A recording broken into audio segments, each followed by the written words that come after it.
Good afternoon, everybody. Thank you for joining us today. This is Webinar Wednesday number 346. My name is Maureen Buscher-Dang. I will be your guest host today. Kelly will be back next week. Normally, I'm in the back end of this where I handle all of the resources that we put into the chat, but this week I will be your guest host. We've got a couple of great guests today, Karla Young and Jason Gutierrez. I know you're going to really enjoy the panel discussion we have with them. So let's get going. So what's up today, May 14th, 2025? One thing we're going to do, I'm going to show you a look at the lifespan of social media posts and more. It's really interesting and surprising with some of the data that's on there that I think you will find useful. A marketing panel discussion with two local experts who are outstanding in their fields. Ideas and resources to find fresh marketing content. Kelly will return next week with scintillating new info. Answers to your questions live today after the presentation. The resources will not be in the chat box. If you are registered, which you are, you wouldn't be watching this today, then all the information that we provide will be in the on-demand post afterwards, and no poll today. Free human resources hotline for employers. Kelly's had a lot of feedback on this from some of our clients and others where take a look here. It's all up and down the Central Valley. Just find your phone number there and give them a call. I think you'll find it very helpful. The tools, SBDC tools we have to help your business succeed. Now, from my standpoint today, since we're doing marketing, the two that I really advise and I like that we use with our clients is Live Plan. That's one of them where I've got a client right now who it's really helped her to narrow down, because like a lot of business people, she gets pretty overwhelmed with everything that's on her plate. But it's really helps to, hone down whatever it is you need to put in between your financials, your marketing plan, all of that. It's an extremely useful tool. And the other one is Vertical IQ. Vertical IQ will be able to help you look at all kinds of market data and statistics, and it's pretty comprehensive. So those are the two from a marketing standpoint I would really recommend. Next up, our YouTube channel. We're rocking it these days. We've got this week, when I'm done posting this, we will have 300 videos, and we're at 453 subscribers. Hopefully, I know Kelly and I are talking about trying to get us up to 500 subscribers. So if you haven't subscribed yet, please do so. You'll be among the first to get to know whenever we have a new video up.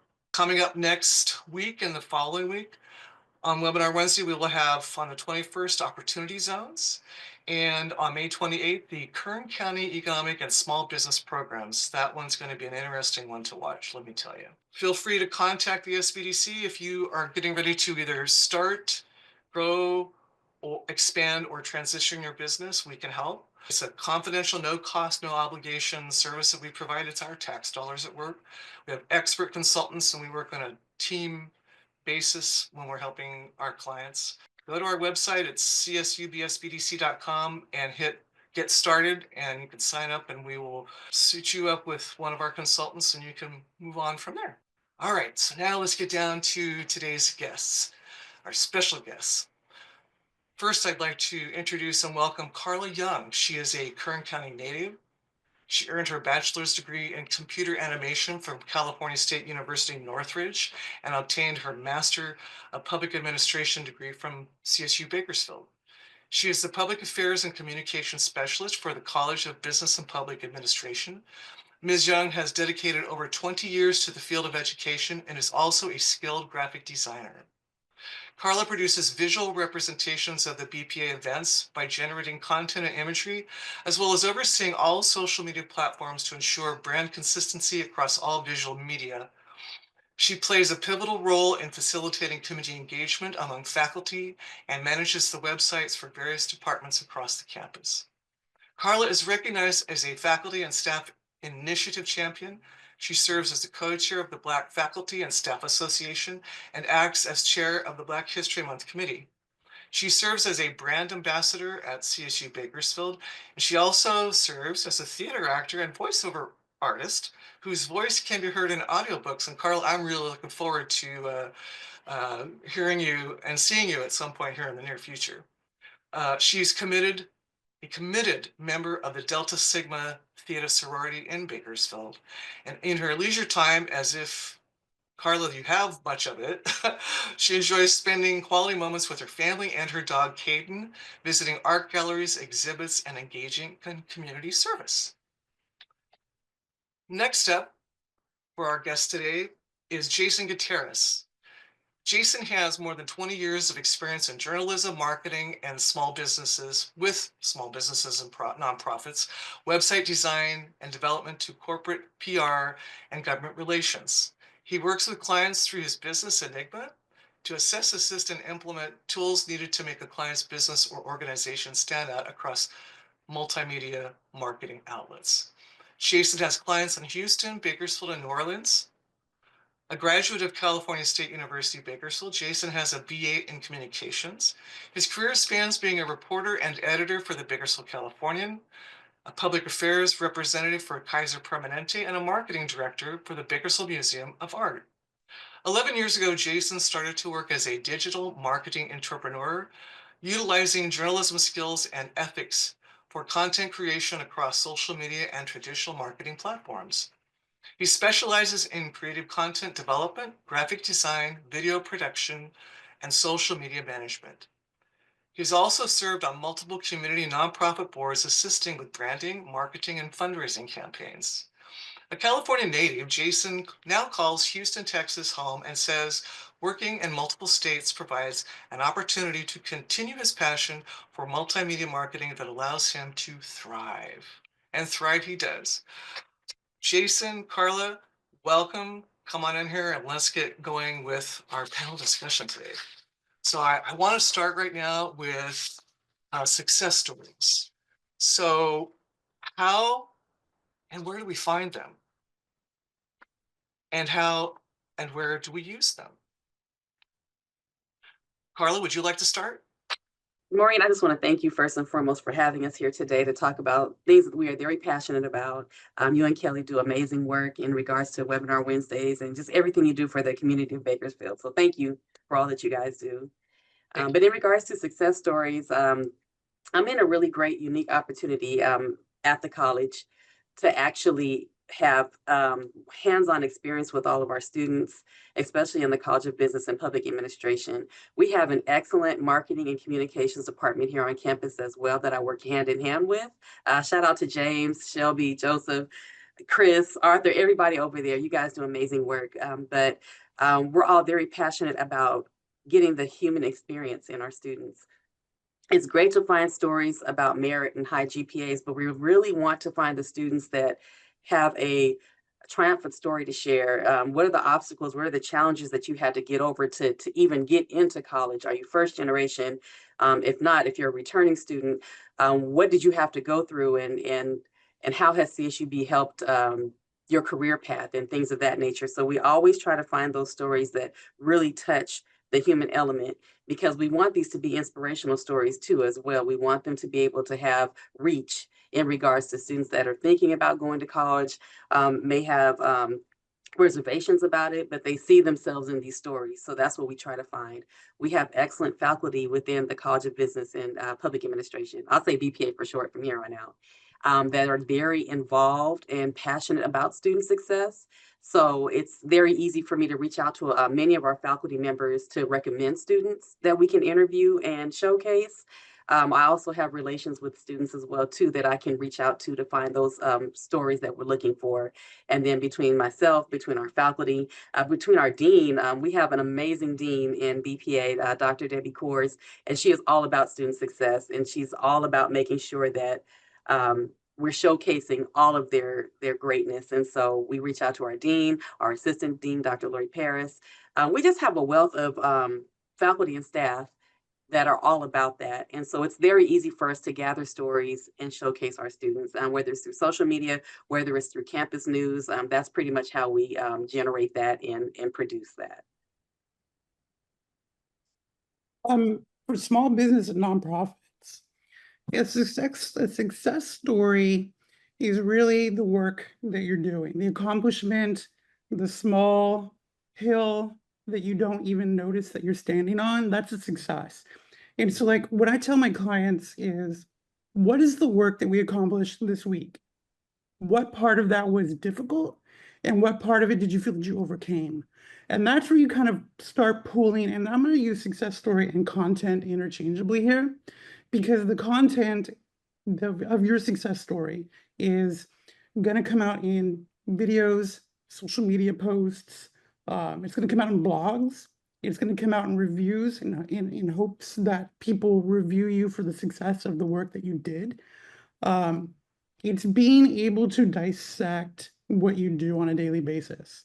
So not everything, every day is sometimes getting through the day is a success story, but not every single day produces a success story. It produces the work that gets you to the success story, and then being able to backtrack and tell that in a coherent, cohesive, and engaging way. That's truly how you capture your success. And I saw a little pop up there about brand. And again, your success stories polish your brand, whether you're a small business or a nonprofit.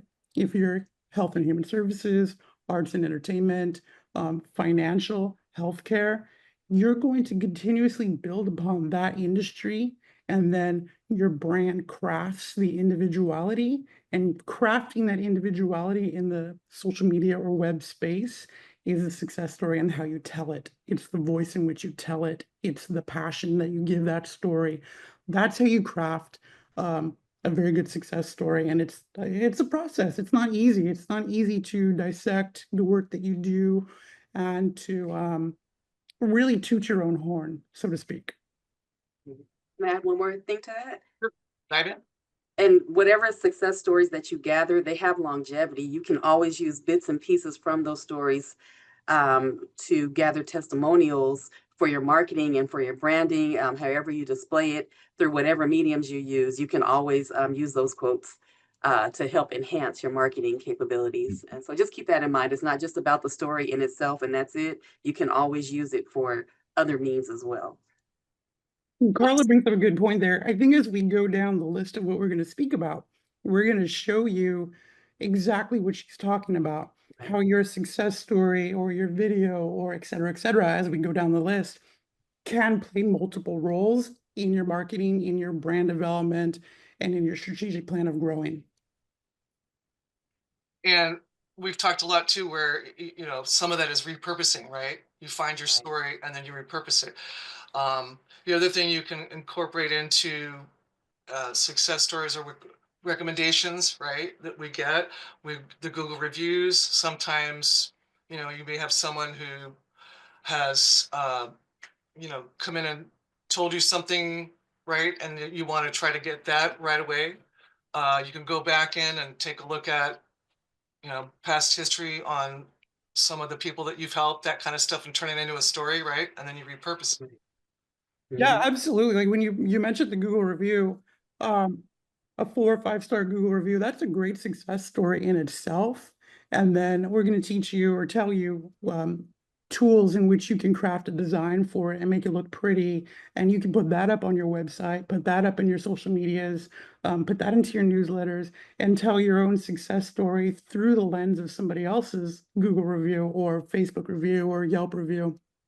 So one of the things we're going to take a look at here is a lot of times people try to think about, okay, where are we going to show those success stories, right? We've got different platforms we've talked about that we're going to use, whether it's, social media, website, posting on a Google business profile, YouTube, right? So even in a blog. So this gentleman, Scott Graffius, he once or twice a year, he will go out and he calculates out with a whole bunch of math, the half-life of, he calls them all social media posts, but he also added some other stuff. But for purpose of what we're going to do today, because I know a lot of times people think they have to always be on Facebook and Instagram and that ilk. I think you're going to be surprised with like the top 3 that we're going to show you and we're going to speak of. So YouTube, take a look at this. Hang on, let me move this around a little bit here. So can you imagine? So YouTube, of course, is the second most visited website only to Google, right? It has 2.5 billion active users. I should have looked at how much it is in the US, but that's still a lot. And so the average duration is, almost 10 days, and it's going up from when he first started doing this in 2023. As opposed to, I think it was a mere number of, hours if you looked at Facebook or Instagram. So, our parlance, it's got legs on YouTube. Then the next one is Pinterest. That was one I never thought of, and because I don't really fit their target market, but but it also it's useful for depending on what your product or service is. It's got almost 500 million users. Stuff stays up there for almost 4 months, and that one's increasing as well, right? So that's of consideration. And like I said, these are like the top three. And then this was a big surprise, but I know our panel will tell you that it isn't really a surprise to them because the content stays up there for quite a long time. It's almost 2 years for a blog, and so that's a consideration on your website, whether or not to put a blog there.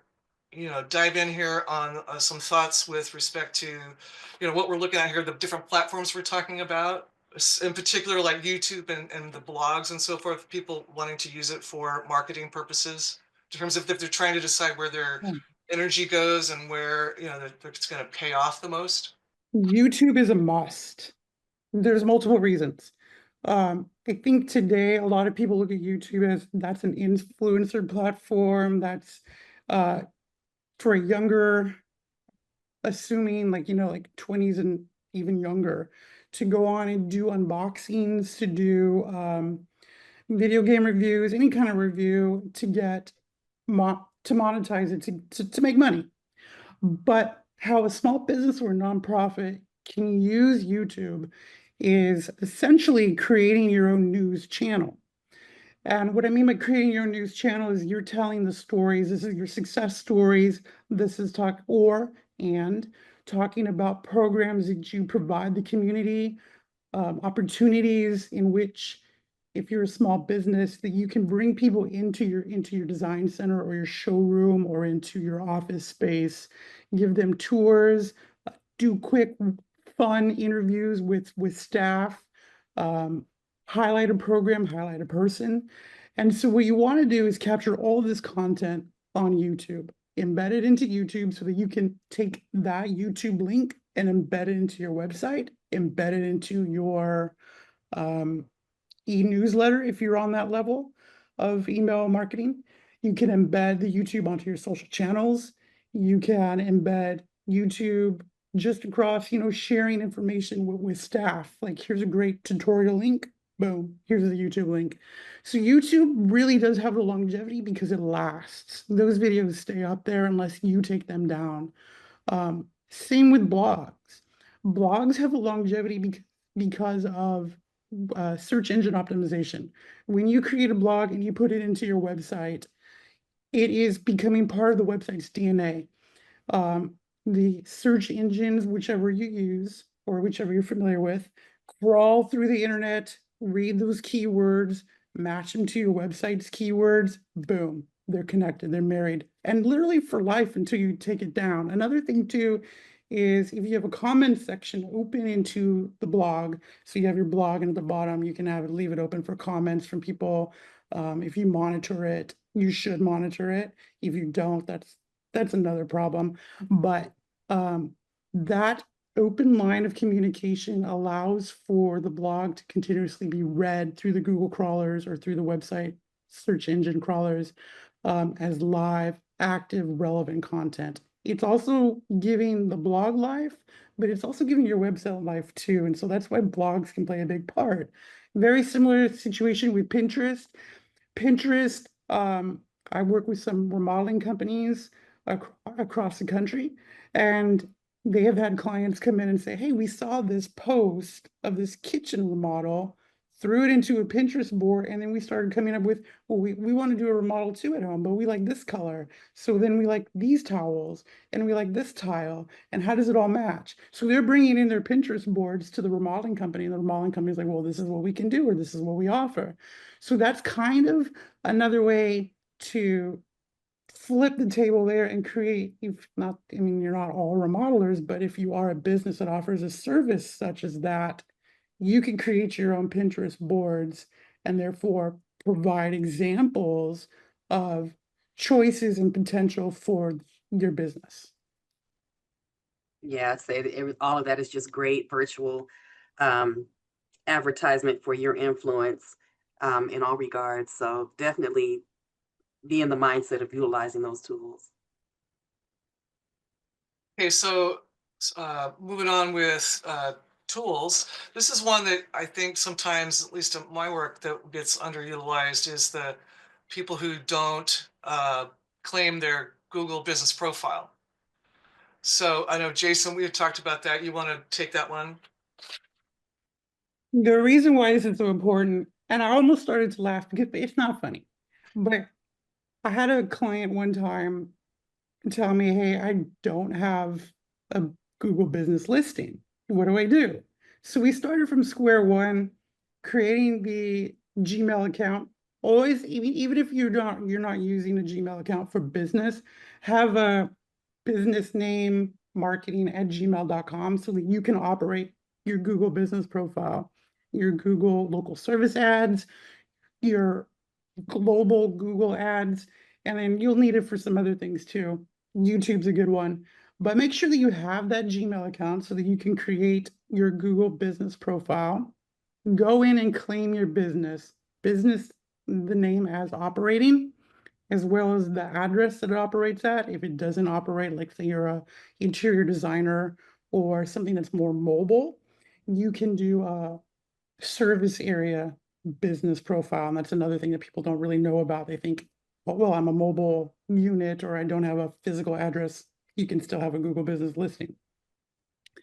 Should you come to this situation, this is why I say it's funny, because it's funny in a very weird haha, not a haha way. This particular client that we're talking about, she went in to claim her business listing. It was already claimed by a competitor in another state. So what we had to do is come up with a case of support. Google, you go through it also on the back end of Google, case of support to prove you are the business of this listing. And it took about 2 months, but we won, of course, because you can provide the business license, you can provide the physical address, you can provide your ideas as such as the business owner. But one thing, that's number one, claim your business profile, get it going. The next thing too is this is going to be very relevant for when you set up Google Ads, should you want to go down that road and spend a little bit of money on promotion there. It's also going to help with creating opportunity for you to boost your search engine optimization. Once you have this ad, once you have this listing, people can go and do reviews, upload photos of your space, of your business, of your product, of your services, of your programs. And then also the geographical location, this Google Maps will feed into Apple Maps, it'll feed into Google Maps, and then you become now a mobile app searchable business. So that's why this first step to business productivity is so important. It really positions you in a very effective way to grow online.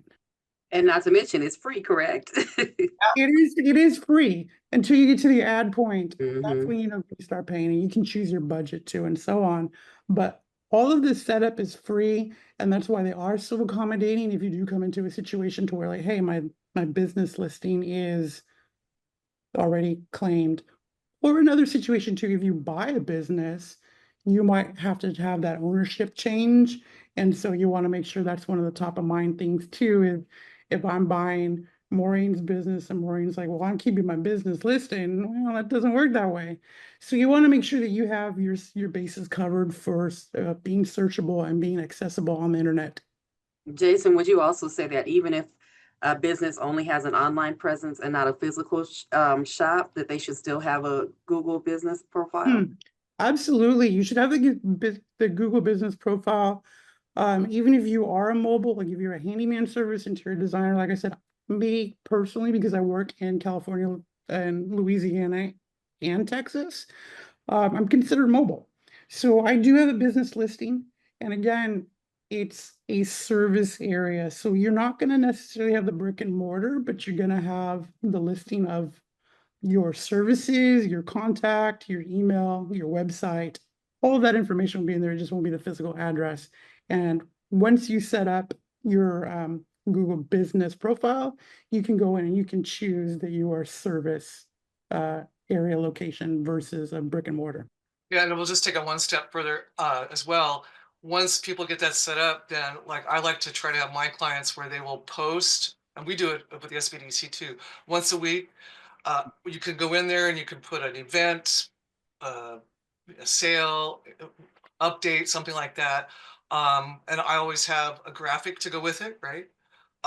And a lot of times I try to tie it, you want to tie it back to your website because it helps with search engine optimization with your website, especially we've all done this. And I went in out here because I didn't want to find anybody until in Bakersfield or our area. So I put in plumbers in Tulare, but usually we'll put in like, plumbers near me, right? Right. That's how it'll pop up. And so this is how I could see where, this person hasn't claimed it. I even went down there where it, said own this business and nobody had claimed it. But the thing is, if people are searching in your area, you want to make certain you've claimed this and that, I would hardly recommend a weekly post where it ties back either like to your YouTube channel or to your website. So, Yeah, absolutely.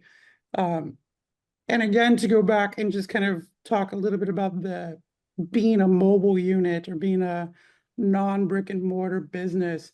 It's when you go in and you register for the Google business profile or the Google account on the back end, you have to fill out your name, your email, all that information, and you have the option in the back end to choose what kind of business, what service area you work in, whether it's a X amount radius within Kern County or if it's a statewide radius for California.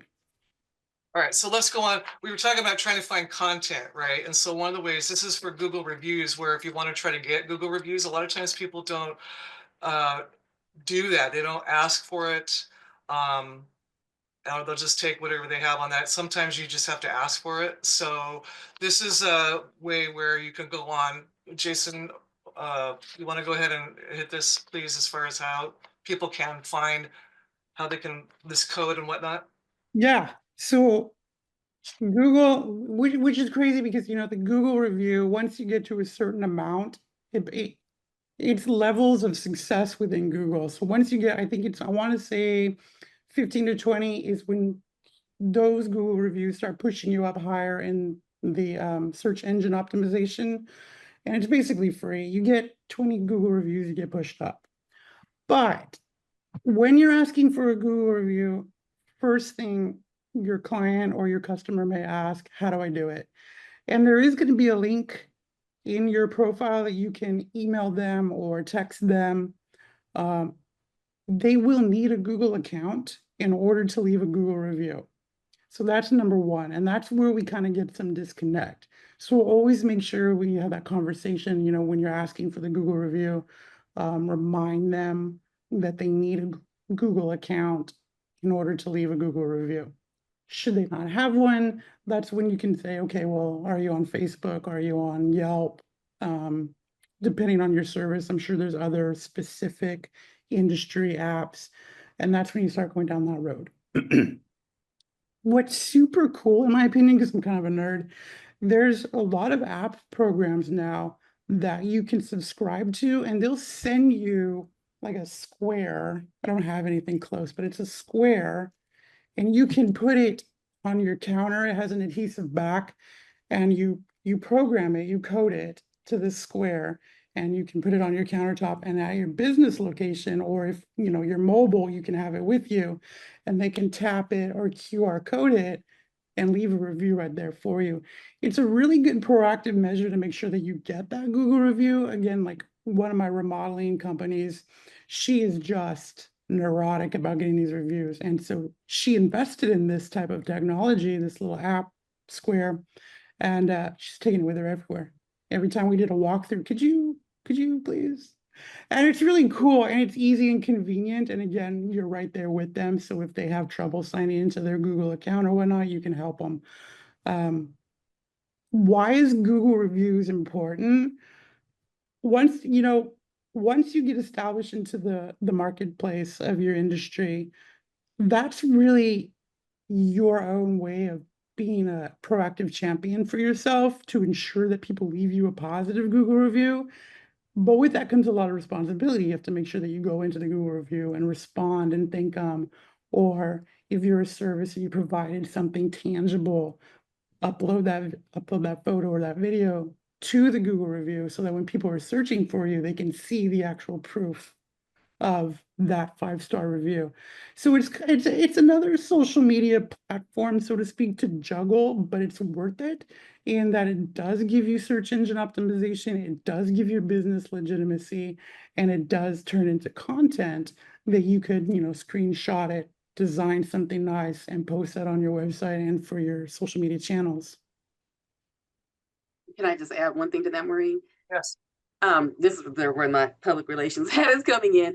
In regards to Google reviews, yes, there's never anything wrong to ask for it, but never harass someone for a review because that's when it can work against you. And so you just always want to be mindful. Yes, you can always ask for it. Your work should speak for itself, but you can always ask for it, but just never harass anyone for it. Good point. Yeah, two places that I've seen examples that I thought were good was at a restaurant where they had this nice card where it asked for, it was just real simple and it had a QR code on it, but also like the link, I think if you want it to go in there, but the QR code was perfect. So you could go right to where you could leave a Google review for the restaurant, and it was a fabulous restaurant with super service. So yeah, I wanted to go in there and add that. The other place was at my chiropractor's office where he's got it up there in one of the rooms where it's please leave us a Google review with another QR code there. So they're really simple to do, but this is content also. Like the people, hopefully, they'll say something nice in addition to where you've got the 5 stars. Then you can repurpose that content. I'm going to ask you guys about, let's see here. Do you use AI marketing? I don't use it for, well, I don't know. That's kind of a weird situation because when I'm typing into either, because I'm a Mac person, so I have an Apple laptop, I have the Apple phone, Apple everything, watch. So when I am typing, those particular AI features for like Apple Intelligence are built in. And so you're kind of learning to work alongside with it. And one thing that one of my clients was asking me about was they've noticed when they're typing emails or text, the Apple AI is changing some of their wording. And so that's the intuitive text. So what I'm noticing right now on the base ground level is that AI is trying to learn our habits, the way we speak, our behaviors, and it's coming out in how we text and we type. And then also, for people that have another example of how AI is kind of just slightly stepping in, and the point being is we have to be able to monitor it and be cognizant that that happens and when we're texting and typing. So slow yourself down in creating posts and blogs, slow yourself down in doing captions for videos and photos. Just make sure that if you have any of those tools turned on, that you're also cognizant of that and you're working to make sure that someone's name isn't misspelled. I had a situation to where someone named Olivia was turned into Olive. Um, Remodel was actually turned into moldy. And I don't know why, because I never use the word moldy, but there's weird situations like that to where it wants to do the intuitive text. So make sure that you're in a headspace when you're writing and typing that you can go back, reread, and make sure that you weren't AI'd, so to speak. That for the most part, that's the only situation in which I use AI is like it kind of works against me. So I have to slow myself down and be cognizant. But no for graphics, no for video. We're producing all of that in real time and real content. Now, I will use it for editing and graphic purposes, but for the purpose of cleanup more so. Sometimes I have to move really fast in regards to what I post on social media and things of that nature. So if I have any type of imagery where I have to clean it up, or if I have to remove elements, I'll use it for those purposes and things of that nature. But Jason is right when it comes to AI, and especially with content and words and just different ways in which you want to express, you really have to keep your eye on it and how it changes it. It's here, it's going to be here, so it's very important that we have an open mind to learning all we can about AI and how it can benefit us. But we also have to be responsible in the sense of how things can be portrayed, especially when it comes to facial imagery and things of that nature. Sometimes it can completely change up a person's look and they don't look the way they normally look. And you can tell it's AI driven. And so you always want to be mindful of those things and how you portray imagery in your businesses and to make sure that it's not being misportrayed, if that makes sense. So yeah, it can be an excellent tool for things that you need it to be an excellent tool for, but you still have to have your foot in the water, as people like to say. So just keep those things in mind when you use it and make sure that you're using it in a responsible manner. I'll say that as well. And then one thing we're going to talk about later is voiceover work and music and whatnot. And this kind of can relate to AI. Is we've all seen the videos, TikTok, Instagram, Facebook, to where they use the AI voice or they use the AI feature to do captions. That's another thing too. If you want to use captions for anything, make sure that you're going in and making sure that you're copy editing and reading those, because the vocal and the AI don't always match up. And again, Right. it's changing the wording and how it works. Or just if you're in the fortunate position in your business where you can afford or you feel comfortable doing it yourself, do the voiceover yourself. Well, so I use AI. This is an example that I wanted to show you in two different instances. So I use something called Grain. It's at grain.com. And, you know, Kelly always has at the front end of the webinar, he'll talk about, you know, we're part of America's SBDC and our sponsors and all that. And the last time I tried to wing it, it was just terrible. So I threw the webinar, a few webinars back into Green. I uploaded the video. And so what it does is, what I'm showing you here is the transcript. I was able to go in here and highlight and then copy, cut and paste what he uses so I could just, you know, read off of it here, right? And so that was very helpful for me. And it was super quick to do. Didn't take very long at all. The other time I use AI is when, let's say, I want to interview a client for a success story. And so I'll have my list of 10 questions. So I will get them on a Zoom meeting, right?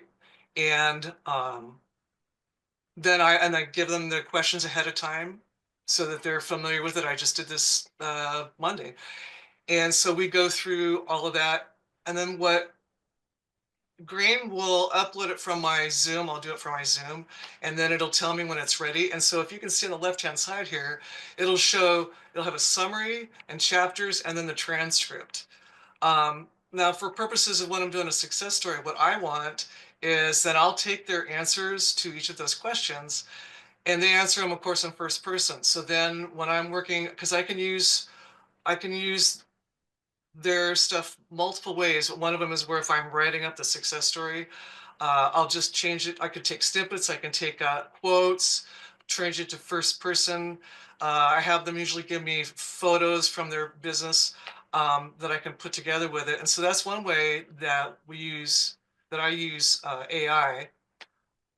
That's very helpful, and it's cheap. Yeah. Of course, they do have the one where you can pay for it, but you know, yeah, just it's one of those things we have to embrace and harness and use for, you know, to help us do more, I guess. Yeah. Yeah. Let's see. Did you have anything else that you wanted to go through on that one? Keeping it No, I think time here. covered it pretty well. Yeah. Okay, I think so too. All right, so let's talk about photos and creating a business library and how to do it. I'm going to stop my share here. There we go. I have a funny story for this one, and it's funny. I had one client. It was a nonprofit, a health and human services nonprofit, and the executive director, called me, and she was just, she just lost her mind because she was on a kind of a competitor nonprofit website, and they were both using the same header photo. And she was like, they sent me an email and they're going to sue us. Can they sue us? I said, well, no one can sue anyone because you both used Canva to create the graphic.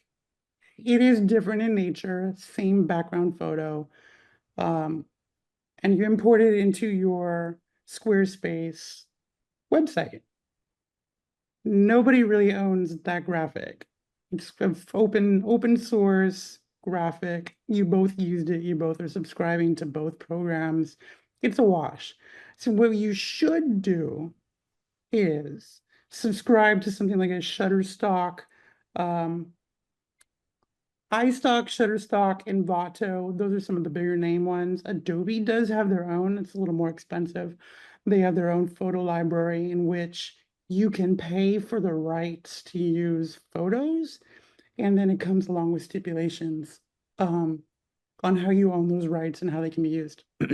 Another great tool that I highly recommend is if you are in the, of course, financial means to do so in your business, hire a photographer to do actual owned photography for the organization, whether it's photos of people, services, programs, artistic photos, whatever it is that your business requires.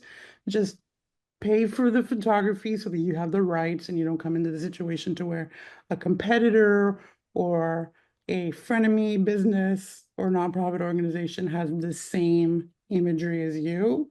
That way there's no fingers pointed and no hard feelings. Again, this also helps when you own your own photography or you use your own graphics. It helps to solidify your brand, which is very important throughout any business, creating and cultivating that brand so people see it, recognize it as yours. Yeah, I would say definitely having your own library is very important, because it's your story, it's your personal touch to it. But if you don't have that, then yeah, there's nothing wrong with using the stock imagery for the time being. I will say also be mindful about your imagery. Make sure it's diverse in culture, in age, in gender, in just all types of different areas, because people need to see themselves in you and your imagery and your business. Whatever you're trying to promote, people need to see themselves in that. And if your imagery is not displaying that, then that might produce a message you may not want to come across. So always keep those elements in mind, and just be as diverse as possible. And when it comes to imagery and collecting your own library, Bakersfield, Kern County has so many excellent areas, so many different backgrounds, nature, just you name it. Downtown is an excellent area to shoot as well. So just always keep those things in mind. Sometimes the best things that you need to capture are in your own backyard. So just never forget that. And just be mindful of your audience, be mindful of what you're trying to capture. That's always very important. One thing I have to add that is I have a client where he does HVAC units, air conditioning, and he's getting a lot of calls right now. And so, he will show up sometimes, and you never know if you've got rats living in something or whatever, or who knows, or someone hasn't cleaned it out in 12 years.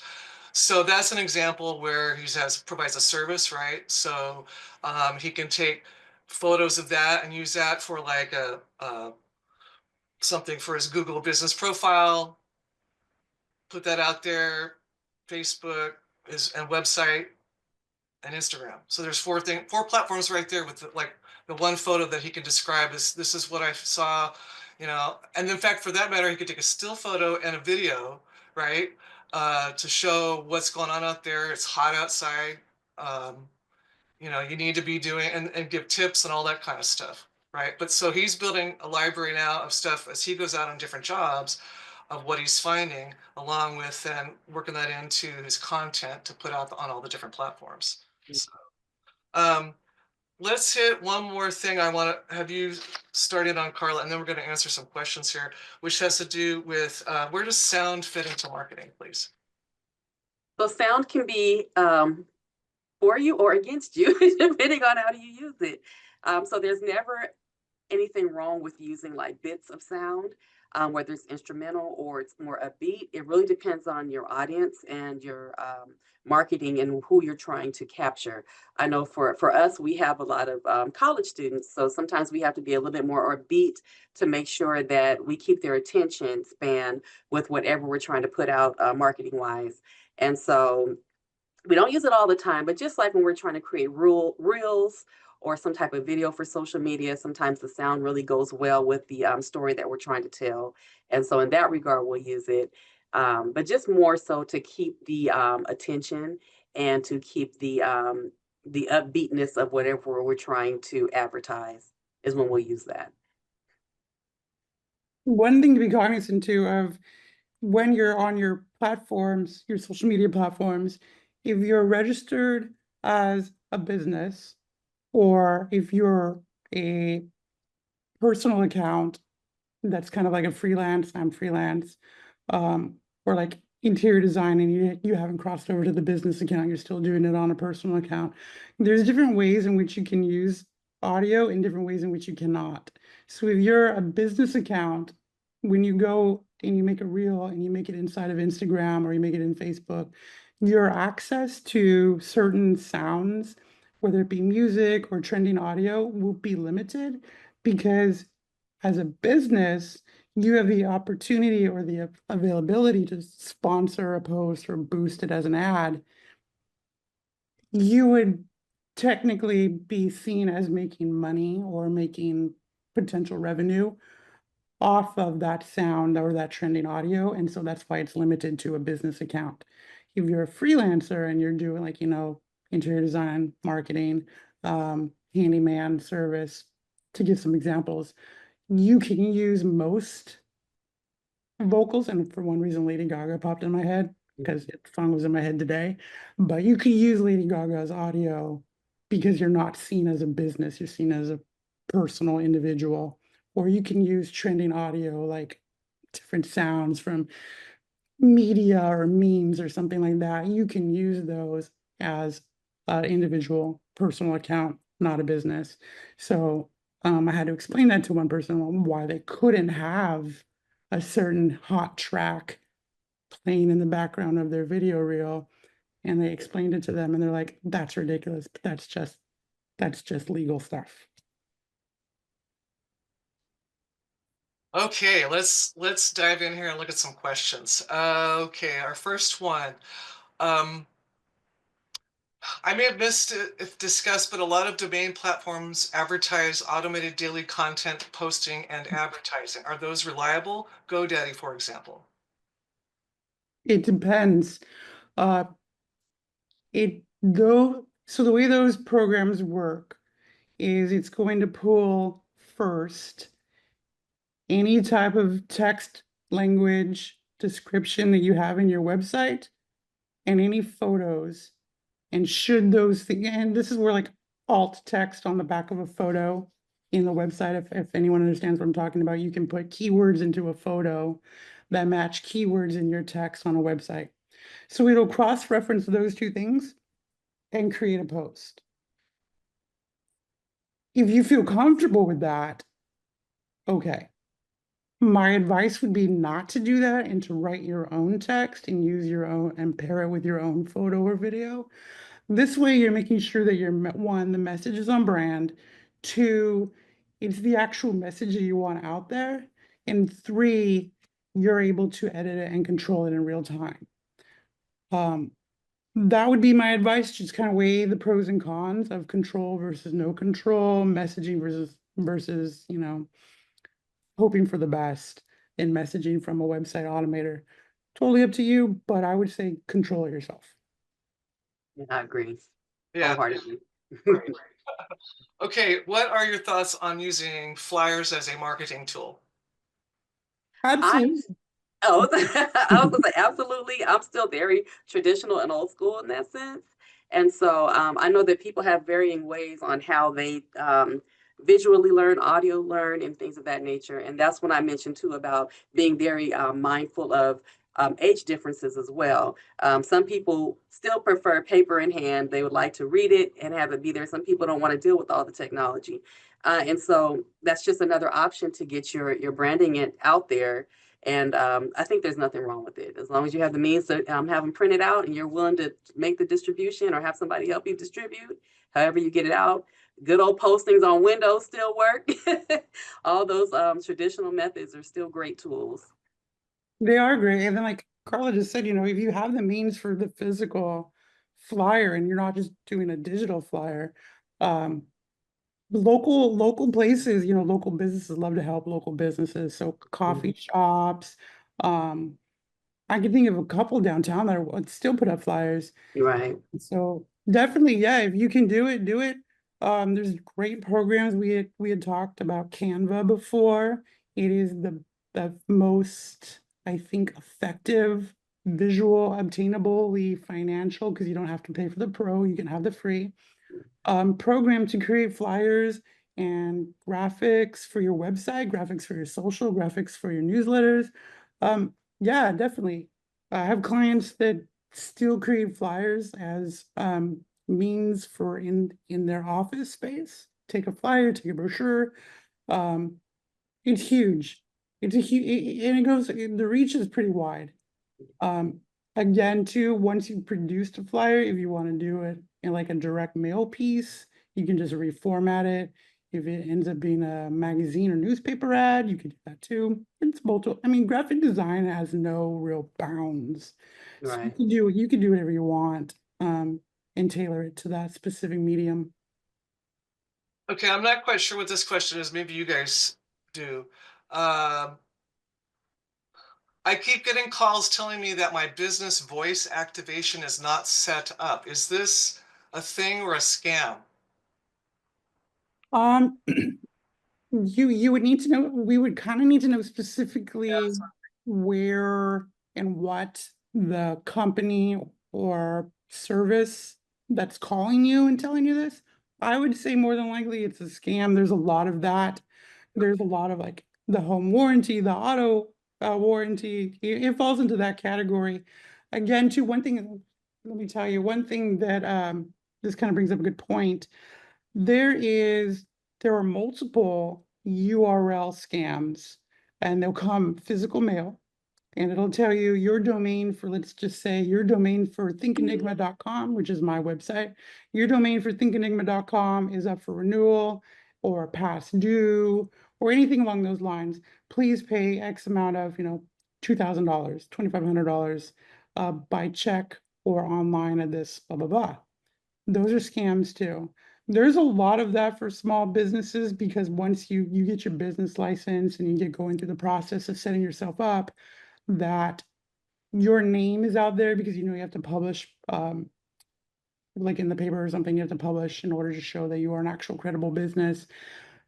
Though there's people and there's organizations out there that capture all this information to try and scam you. If you know for a fact that that phone call doesn't make sense, it doesn't make sense. So just definitely delete that, block that number. Yeah, and some of them are getting more sophisticated all the time. It's Right. Right. scary. And through text as well too. And through Yeah. text. That's a good Yeah. point too. Your number is out there as a business owner Mhm. and they'll get it and they'll text.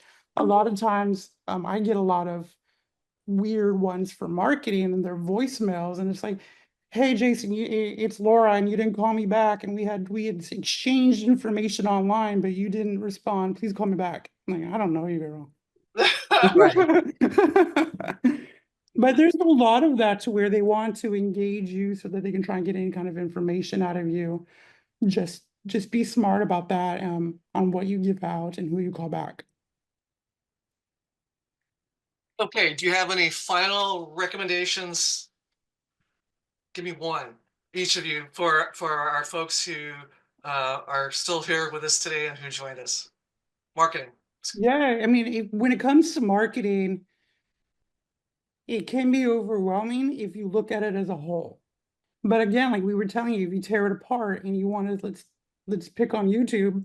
If you're like, okay, I'm going to create the YouTube channel. I'm going to have a specific marketing email that I can log into my YouTube channel with.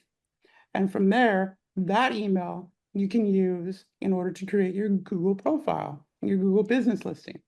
From there, you can start going down the rabbit hole of setting things up using that one particular email so that everything filters into the same inbox and you have a marketing standpoint. So then when you start creating content, you have a place to put your video content. You have a place to put your video content into your newsletter and into your website. So we're just kind of going back and forth. So if you ebb and flow with marketing, it's less overwhelming. It's not less work. I can never promise you that, but it is less overwhelming in how to manage it and maintain it. Set up your I would, set oh, up your sorry. Google set up your Google business profile, number one. Right. I would say first and foremost, always know your audience, always know your target audience. Make sure that all of your information stays relevant. Be in the mindset of lifelong learning because so much is out there. You don't have to learn it all in a day, but you do want to do your due diligence to get your education. So you can always stay on top of the latest and the greatest. And just always be in the mindset of looking at the full picture in everything that you do. Don't be so focused on one aspect of whatever you're working on that you're missing the pre and the post and everything that goes along with like email marketing. You know, you always have to have your maintenance. You always have to be mindful of what you're posting and what you're putting out there. It's not just something as simple as sending an email. You have to have admins to help you. You can't do it all alone. So always try to find people that you trust as well that can help you along the way with these things. And just always be in that mindset of lifelong learning. That's the most important thing. That's for sure. We got one more question I'm going to ask, but Joseph, I see your question. I'm going to pass your information on to Carla. Brian asks, how can you do specific local location marketing on social media? Um, I'm gonna say Geo-target? I'm assuming like we're talking about maybe about sponsored posts, maybe on Instagram and Facebook. I think that's kind of where that falls. What you do is when you create a post and you put it onto your social media platform and you're gonna boost it, you're gonna put some money behind it, and you can do that all through your Meta business suite. You can do it all in there, and it'll let you choose your audience and your demographic and your region falls into that audience. So if you wanted to target a certain age range, a certain gender that has certain interests within a 100-mile radius of Bakersfield, or if you only want to do 50 miles radius of Bakersfield, you can set those parameters, but that's a paid feature within Meta. When you're setting up your Google business profile, and if you're not a brick and mortar service, you're like a mobile service, handyman, interior design, marketing, you can go in there and set up your service areas, and it allows you to actually choose whether it be cities, counties, states, and it's all in the back end of Google, and that's free to create. Okay, we've got one follow-up question, Brian, and then we're going to have to close out here. But he says, can you target specific neighborhoods for ads? And we're going to leave that within social media because you can do that with other types of marketing too. Yeah. I mean, within social media, again, it's the sponsored post. But again, that's paid for. You choose the budget, you choose the area, not, you cannot specifically get, I think you can do zip codes Yeah. potentially. Well, Uh, I'm not sure anymore. But there are some features within Meta that have gone away. You used to be able to before. I had my remodeling company I talked about. Yeah. We used to do that for them, but it kind of became more broad in like the space of how you can choose the demographic became more broader. Right. But again, playing around with what's available in your Meta Business Suite. Yeah. All right, well, thank you everybody for joining us. Thank you for the questions. Thank you to our awesome panelists. Thank you. So for You. Karla Young, Jason Gutierrez, I'm Maureen Buscher-Dang. We'll see you next week. Kelly Braden will be back with that scintillating information that he's promised us. All right, bye-bye, everybody.